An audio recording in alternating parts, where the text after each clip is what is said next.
Et bonjour à tous, aujourd'hui je vous retrouve pour une vidéo sur la frontologie.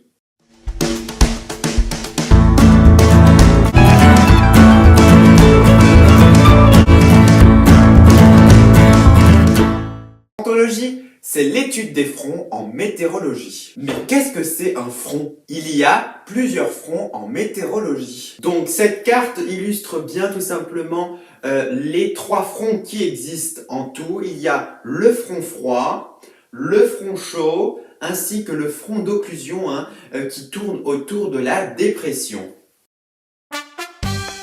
Le front froid, c'est de l'air froid qui arrive sur un air beaucoup plus chaud. On constate tout simplement que l'air chaud passe au-dessus de l'air froid car l'air froid est toujours beaucoup plus dense. À la base du front froid, du coup, on retrouve bien sûr le cumulonimbus.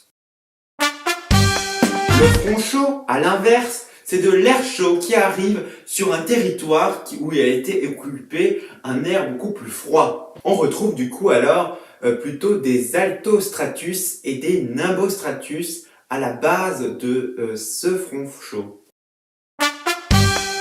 Le front d'occlusion, c'est quand on a une rencontre entre le front chaud et le front froid. Du coup, on a de l'air beaucoup plus froid à l'arrière de ce front d'occlusion et on a de l'air frais, cette fois-ci, à l'avant. Entre les deux, on a vraiment une sorte de masse d'air plus chaude et oui, l'air est beaucoup plus chaud. En tout cas, la masse d'air est beaucoup plus chaude, bien sûr, dans les hautes sphères. Bien sûr, c'est pas qu'il va faire 50 degrés en haut, mais en tout cas, il y a plus de chaleur, en tout cas, en haut que dans les basses couches. On retrouve à la base du front d'occlusion tout simplement des nimbostratus, uniquement les nimbostratus qui donnent de la pluie. En tout cas, il faut dire que entre la masse d'air très froide et la masse d'air plus fraîche, il faut autant d'écart de température qu'un front chaud et qu'un front froid. Souvent, on a autant d'écart, mais tout simplement la masse d'air reste toujours la même.